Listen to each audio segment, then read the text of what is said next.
Pemirsa, sebelum kita lanjutkan dialog kami, selain yang di Jakarta juga pemirsa, kasus penganiayaan terhadap anak juga terjadi. Ternyata di Mataram, di mana seorang ayah ini tega menganiaya bayi kandungnya yang masih berusia 2 bulan.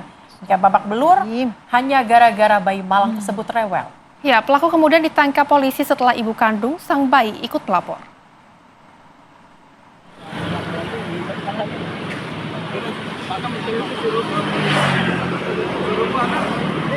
Seorang pria berinisial MO, 20 tahun, ditangkap Satreskrim Polresta Mataram karena menganiaya anak kandungnya sendiri yang masih berusia 2 bulan.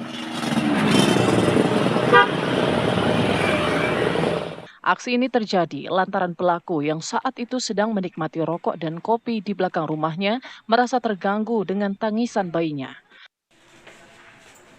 Pelaku mengaku sudah berusaha menggendong sambil menghibur agar bayinya tenang. Namun karena tak berhasil, ia tega menampar wajah bayinya serta mencubit dan menyundutkan rokoknya ke kaki sang bayi. Nah, pada saat itu anaknya digendong, tetap masih menangis. Setelah itu ditidurkan lagi dan yang bersangkutan sebagai ayahnya merasa kesal dan dipukul mata sebelah kiri sebanyak 3 kali. Serta dadanya dicubit dengan kuku dan telapak dicubit sebanyak 3 kali karena ada 3 luka. Korban mengalami luka lebam di mata sebelah kiri, benjol di kening, dan luka di dada dan kaki. Pelaku kini ditahan dan dijerat pasal 44 ayat 3 Jungto ayat 1 Undang-Undang Nomor 23 Tahun 2004 tentang penghapusan kekerasan dalam rumah tangga dengan ancaman hukuman maksimal 15 tahun penjara. Dari Mataram, Nusa Tenggara Barat, Herman Zuhdi, TV One mengabarkan. Baik pemirsa, kita akan kembali lagi bergabung dengan Mbak Hanifah, selaku kriminolog. Mbak Hanifah, ini ada 2 kasus yang nampaknya sama-sama nih serupa orang tua yang melakukan penganiayaan terhadap anaknya. Dari pandangannya seperti apa, Mbak? Ya, sedih banget ya lihat videonya.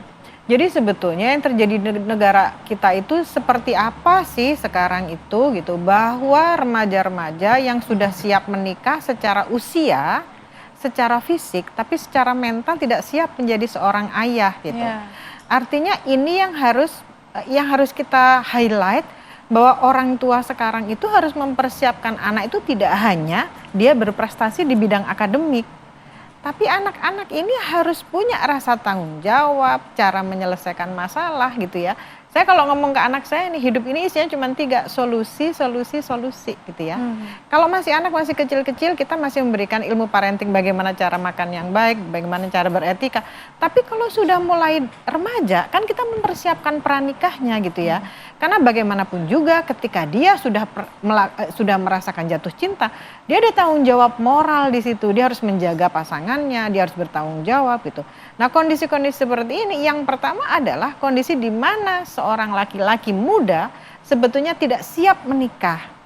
Lalu apa yang harus dilakukan oleh orang tua tadi itu? Berarti kan pengasuhannya harus ditujukan kepada bukan hanya anak menjadi pintar, tapi anak ini adalah calon suami, anak ini adalah calon mantu, calon bapak. Apa yang harus dilakukan gitu? Kepada pemerintah, apakah harus menggalakkan lagi ketika seseorang mau menikah, apakah harus mendapatkan ilmu pranikah dulu? Kita harus ngetes dulu lah, anak ini sebetulnya sudah siap belum menikah. Nah, lebih kecil lagi terhadap kita sendiri sebagai seorang pribadi, bagaimana cara memilih pasangan? Karena pada dasarnya ada beberapa remaja yang merasa happy ketika dia nggak berantem sama sekali, tidak ada konflik dengan pasangannya.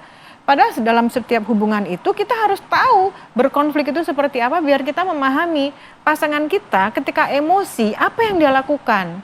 Ketika dia ada tekanan tapi ada solusi yang harus diambil, dia cara mengambil solusinya seperti apa. Bagaimana cara menyelesaikan kondisi keuangan yang sedang hancur misalnya kayak gitu. Bagaimana pembagian peran dalam keluarga. Ini yang tidak diobrolin dalam pasangan-pasangan muda. Dan ketika kejadian mereka bingung harus bagaimana cara menyelesaikan. Karena mereka kebanyakan tidak selesai dengan diri sendiri. Yang mereka bayangkan tentang pernikahan adalah menikah, sah, halal, berhubungan dengan pasangan yang sudah boleh secara sosial juga diizinkan. Tapi mereka tidak siap dengan segala permasalahan yang ada.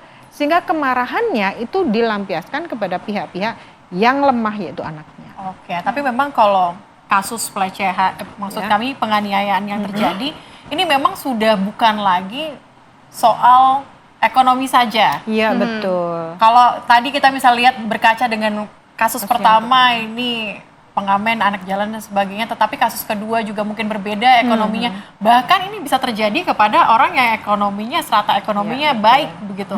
Artinya kesiapan mental begitu ya? Iya, betul Berarti sekali. kesiapan mental yang harus dilakukan ini dari keluarga, dari orang tua begitu. Iya, betul sekali. Apa yang harus dilakukan pemerintah kalau seperti ini menurut Anda?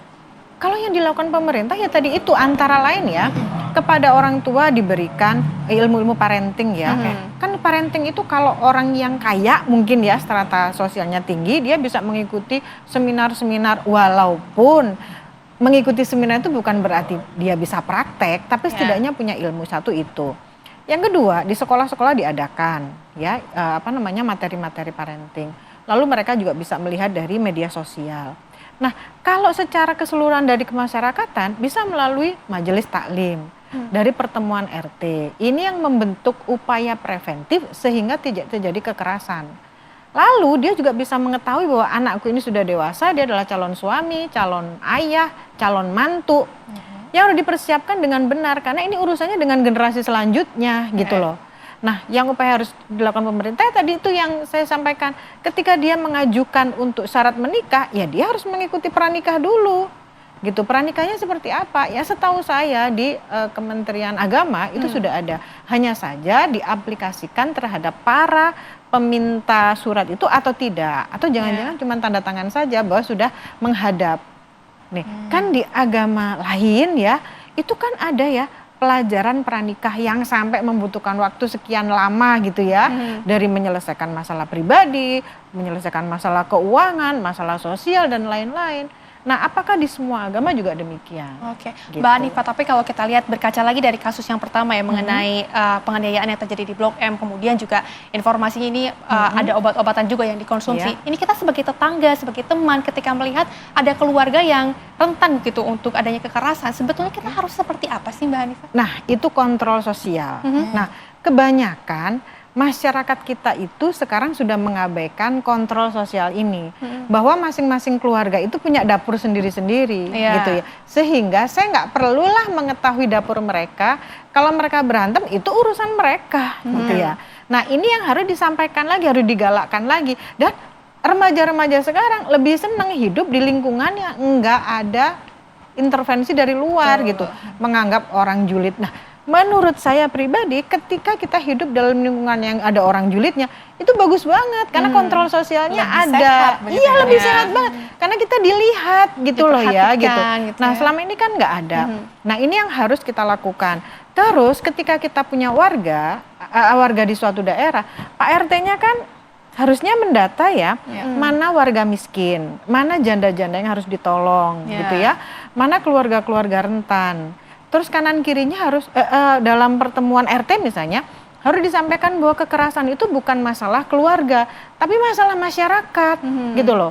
Karena kalau ini tidak menjadi masalah masyarakat, masing-masing orang yang menjadi pelaku akan semakin jumawa karena tidak ada yang intervensi. kontrol tadi ya. Yang menjadi korban merasa bahwa ini adalah masalah internal, aku mau ngomong malu gitu loh.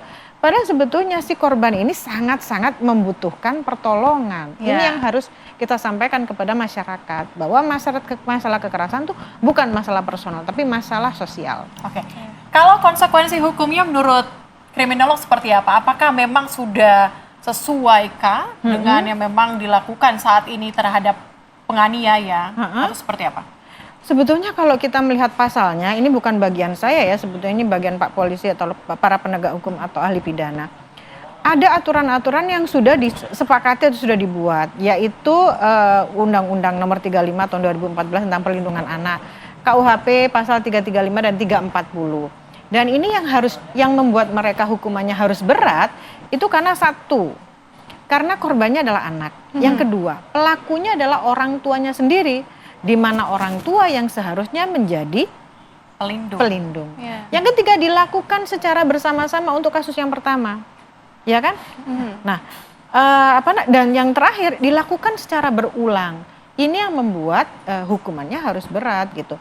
Masalah implementasinya seperti apa sebetulnya sudah diimplementasikan secara baik.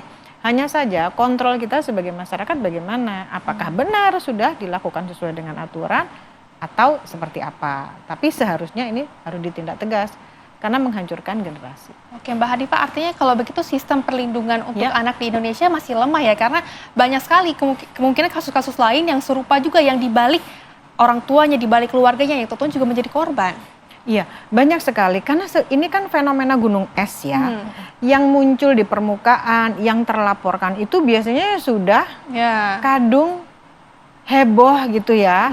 Tapi bagian-bagian orang yang tidak terlaporkan, yang diem aja itu sangat-sangat banyak. Makanya tadi yang diperlukan adalah kontrol sosial. Kontrol sosial itu kan bukan hanya masyarakat secara keseluruhan, tapi keluarga dekat, orang tua, Ya. paman, tante, tetangga gitu ya. Makanya kenapa di masyarakat itu ada pertemuan warga. Harapannya ketika kita berkumpul dengan orang, kita tahu sama tahu, oh sepertinya ibu ini dalam kondisi yang tidak baik-baik saja ya gitu ya. Ah saya nggak mau ikut campur, itu kan urusan orang itu. Sebenarnya ketika kita ketemu, kita itu membuka peluang untuk kita mendapat perlindungan dari orang-orang sekitar. Oke. Bicara soal sang anak yang Ya.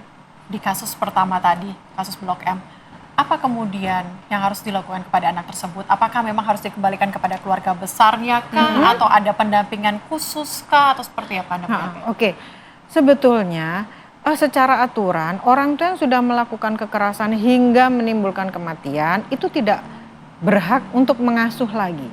Artinya anak ini harus diberikan kepada keluarga pengampu yang lain, keluarga dia gitu ya, keluarga anak ini, bisa pamannya, bisa neneknya, dengan pengawasan dari pemerintah. Karena bagaimanapun juga anak itu perlu orang tua dan keluarga yang utuh. Betul. Gitu. Tapi masalahnya si pelaku ini berasal dari keluarga yang betul nggak? Jangan-jangan ini kan cycle of abuse gitu ya. Dia melakukan kekerasan karena dia dulu juga korban dari orang tuanya. Berarti kan harus ada penilaian terhadap keluarga besarnya. Kalau tidak berarti harus diambil oleh pemerintah. Dititipkan pada keluarga-keluarga yang harmonis, keluarga-keluarga yang Yang bisa, begitu yang ya? bisa, iya, pengasuhan alternatif itu yang tepat gitu. Lalu apa upaya pemerintah biar tidak terjadi lagi? Berarti harus melakukan pendataan di mana tempat-tempat yang anomi. Tempat anomi itu adalah tempat yang tidak ada nilai, tidak ada norma, tidak ada aturan gitu. Misalnya tadi itu tempatnya di kolong jembatan. Ada berapa kepala keluarga? Baikkah kondisinya? Apakah ada kemungkinan kekerasan? Itu harus didata. Disampaikan kalau ada apa-apa harus melapor ke siapa gitu. Hotline-nya seperti apa? Kemudahan-kemudahan ini bisa mengurangi Penganiayaan atau Mbak kekerasan Hanifah. yang terjadi. Baik, terima kasih banyak Mbak Hanifah sudah bergabung bersama dengan kami di Apa Kabar Indonesia Siang. Sama-sama. Semoga juga kasus-kasus serupa juga tidak terjadi, dan kalaupun kita melihat kasus yang serupa ya, kita harus selalu aware, harus selalu getur untuk melaporkan kepada pihak yang terkait. Dan pemirsa, kami harus jeda terlebih dahulu. Saya jeda Apa Kabar Indonesia Siang masih akan kembali untuk Anda sesaat lagi.